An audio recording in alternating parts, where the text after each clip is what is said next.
आदाब दोस्तों। आज हम फ्रॉड के बारे में बात करेंगे।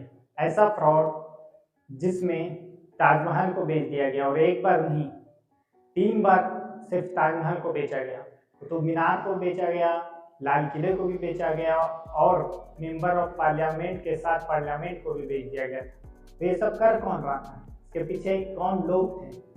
इसके पीछे सिर्फ एक ही शख्स था जिसको सारी दुनिया नटवरलाल के नाम से जानती है। क्या नटवरलाल का ओरिजिनल नेम क्या था आपको पता है? नटवरलाल का नाम 2000 के बाद पड़ा।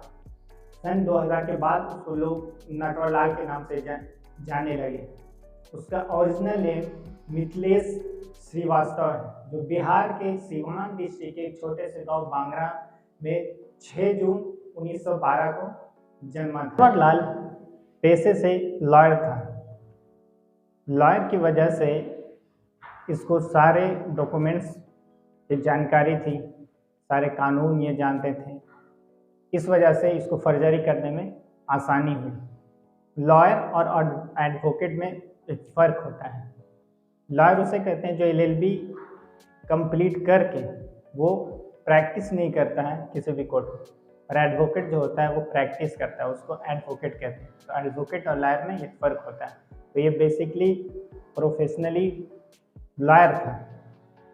असल में इसको फर्जरी करने की आदत तब पड़ी जब ये अपने पड़ोसी लोग इसको कई बार अपने ड्राफ्ट दे दिया करते थे कि बैंक में जा कर के जमा कर दें, तो ये कर भी दिया कर। अब बात करते हैं कि इसे फर्जरी करने की सूझी कहाँ से, इतने सारे ये उसने फ्रॉड किया, पर शुरुआत इसने कहाँ से की? शुरुआत इसने अपने पड़ोसी को धोखा देकर किया। अपने पड़ोसी ही का 1000 डुप्लीकेट साइन करके निकाल करके और ये बंगाल में भाग गया। बहुत सारे पड़ोसी इसको दे दिया करते थे ड्राफ्ट बैंक में जमा कर दे, और ये कर भी दिया करता था। पर एक दिन इसने अपने पड़ोसी ही का डुप्लीकेट साइन करके 1000 निकाला, विड्रॉल किया और बंगाल भाग गया। बंगाल के बाद ये दिल्ली गया। दिल्ली में ही मेन खेला इसने खेला, जहाँ संसद को बेच डाला, जहाँ कुतुब मीनार को बेच डाला, और फिर आगरा के ताजमहल को भी इसने 3 बार बेचा। अब आप सोच रहे हैं इसने ताजमहल, लाल किला, संसद ऊपर से सारे सांसद के साथ, मतलब मेंबर ऑफ पार्लियामेंट के साथ ही पार्लियामेंट को बेच दिया। तो ये हुआ कैसे, इसने किया कैसे? इस वजह से तो इसका नाम नटवरलाल पड़ा। ये हमेशा बच के भी निकल जाया करता था। असल में बहुत सारे लोग जो टूरिस्ट आते हैं हमारे देश में, बहुत सारे मोनूमेंट्स को देखने के लिए टूरिस्ट आते हैं बाहर से। तो ये उन सारे टूरिस्ट को कन्विंस कर लिया करता था कि ये गवर्नमेंट का आदमी है, और ये जो मोनूमेंट्स है, चाहे वो ताजमहल हो, कुतुब मीनार हो, ये इसके अंडर में है। तो ये इसको बेच सकता है, इसके पास अथॉरिटी है कि ये बेच सकता है। और ये साइन करने में, मतलब डुप्लीकेट साइन करने में बहुत ही माहिर था। ये हमारे प्रथम प्रेसिडेंट डॉक्टर राजेंद्र प्रसाद का भी साइन टिट्टो कर लिया करता था। अंबानी जी का साइन कर लिया करता था। मतलब कि बहुत सारे जितने भी बड़े बड़े लोग थे उनका ये साइन आसानी से कर लिया करता था, डुप्लीकेट सिग्नेचर। तो इस वजह से ये लॉयर होने की वजह से इसके पास सारे डॉक्यूमेंट्स की जानकारी थी कि कौन सा डॉक्यूमेंट्स किस जगह पे ज़रूरत होगी और कौन सा डॉक्यूमेंट्स कैसे बनता है। तो सारे डॉक्यूमेंट्स को इकट्ठा करके, डुप्लीकेट जो फेक डॉक्यूमेंट्स हुआ करता था उसको इकट्ठा करके ये टूरिस्ट को कन्विंस कर लिया करता था, जो बाहर से आते हैं, फॉरेनर को, और ये उसको फेक डॉक्यूमेंट्स दे करके उससे पैसे ऐंठ लिया करता था। तो ऐसे इसने कई बार किया। ताजमहल को 3 बार बेचा और भी बहुत सारे मोनूमेंट्स को इसने बेचा। पर ऐसा नहीं है कि ये कभी पकड़ाया नहीं, ये ऐसा नहीं है कि कभी ये पुलिस की हत्थे चढ़ा, पर ये बच के निकल जाया करता था। इसलिए इसका नाम 2000 के बाद नटवरलाल से लोग जानने लगे। पहली बार इसे 1947 को पकड़ा गया था। 1947 को जब ये पकड़ा गया तब केस बना था कि नॉन एग्जिस्टेंट प्रॉपर्टीज ने किसी को बेच दिया, मतलब कि वो प्रॉपर्टी जो है ही नहीं, एग्जिस्ट ही नहीं करती, वो प्रॉपर्टी इसने बेच दिया। तब ये पुलिस के हत्थे चढ़ा था और फिर किसी तरह से वहाँ से निकल गया। फिर दूसरी बार इसको 1955 में पकड़ा गया, जब केस बना कि ये डुप्लीकेट शेयर बेच रहा था, डुप्लीकेट शेयर लोगों को बेच रहा था। उस वक्त ये पकड़ा, फिर किसी तरह निकल गया। फिर 1975 को LIC का प्रेसिडेंट बनकर लोगों को LIC बेच रहा था, लोगों को झूठी मूठी स्कीम बना करके लोगों को धोखा दे रहा था। उस वक्त इसको पकड़ा गया। फिर एक बार इसको 1956 में पकड़ा गया था, उसमें जेल भी इसको हो गई थी। जेल के अंदर ये बड़े ही नाटकीय अंदाज में बाहर आया। 1955 में कानपुर के जेल में ये अंदर था, तो वहाँ के गार्ड को इसने कन्विंस कर लिया कि मैं तुम्हें एक नोट से भरे बैग दूंगा अगर तुम मुझे एक यूनिफॉर्म का इंतज़ाम कर दोगे। तो गार्ड लालच में आकर के एक यूनिफॉर्म का बंदोबस्त इसको कर देता है और वो उस गार्ड का यूनिफॉर्म पहन करके निकल जाता है। ऐसा नहीं कि उस गार्ड को उसने बैग नहीं दिया, भरा बैग दिया, बट उसमें पैसे नहीं थे, उसमें सिर्फ कागज़, रद्दी कागज़ भरे पड़े थे। मतलब कि गार्ड को भी धोखा दिया और 2 रुपये देकर निकल गया। उसके बाद ये हाथ नहीं लगा। उसके बाद ये 1996 को हाथ लगा। अब 1996 को इसकी उम्र हो चुकी थी 84 ईयर्स ओल्ड, ये 84 साल का हो चुका था। तो उस वक्त इसको जब लाया भी गया तो पुलिस व्हील चेयर पर लेकर आई।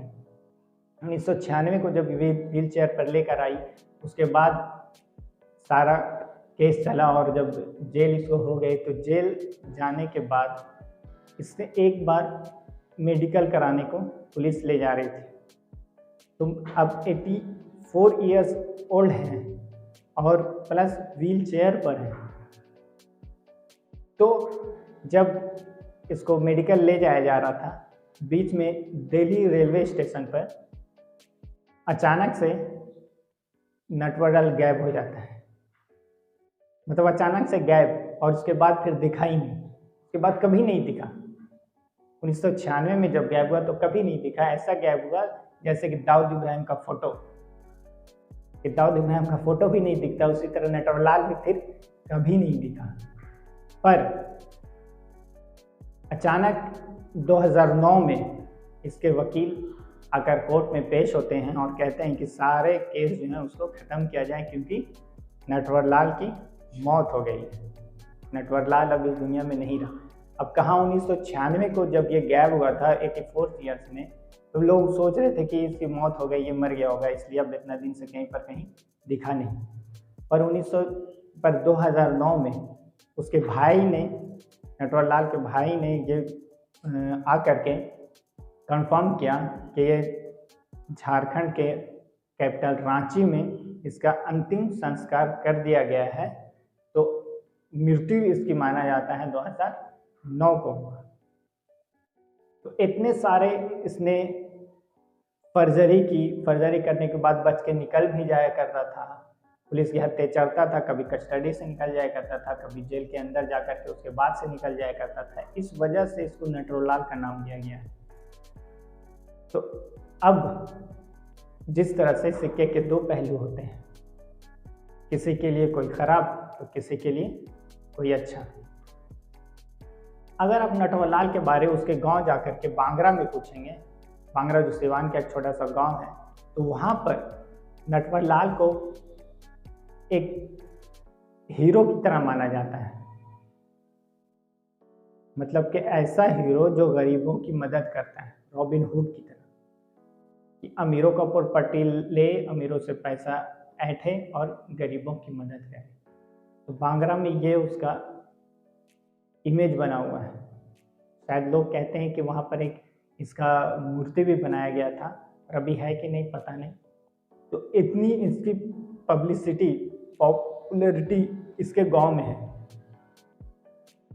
तो अब जाहिर सी बात है, कोई किसी के लिए अच्छा होता है, कोई किसी के लिए बुरा होता है। तो वो अपने गांव के लिए काम किया, अब किसी भी तरह से किया हो तो वो गांव के लिए अच्छा बना, पर जिसको ऐठा, जिसको धोखा दिया, उसके लिए वो बुरा है और बुरा काम किया, इसलिए उसका नटवरलाल नाम रखा गया। इसी नटवरलाल से इंस्पायर होकर के, नटवरलाल की जिंदगी से इंस्पायर होकर बहुत सारे फिल्म भी बनी हैं, बॉलीवुड मूवी बहुत सारे बनाए गए हैं जो नटवरलाल की जिंदगी पर बेस हैं।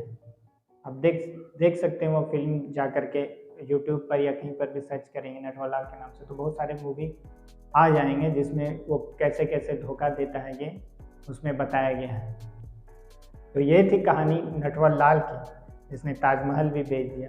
ऐसा कोई दूसरा नहीं हुआ जिसने ताजमहल मतलब कि जो गवर्नमेंट प्रॉपर्टी है, जो मॉन्यूमेंट्स ऑफ इंडिया है, उसको भी बेच दिया। ऐसे तो धोखे देने वाले बहुत सारे यहाँ रहे, जैसे कि मालिया जो बाहर चला गया, नीरव मोदी हो, या बहुत सारे और भी जो पैसे लेकर बैंक से पैसे लेकर के इंडिया के प्रॉपर्टी को यूज़ करके लोगों का पैसा लेकर के भाग गए हैं, और गवर्नमेंट आज भी उसको लाने के लिए पूरी कोशिश कर रही है। उम्मीद करते हैं कि उसको लाया जाएगा और उसको सज़ा दी जाएगी।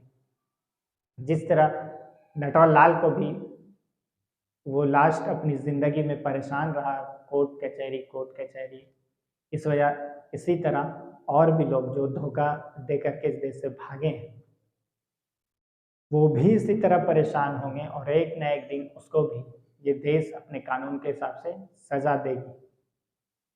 शुक्रिया।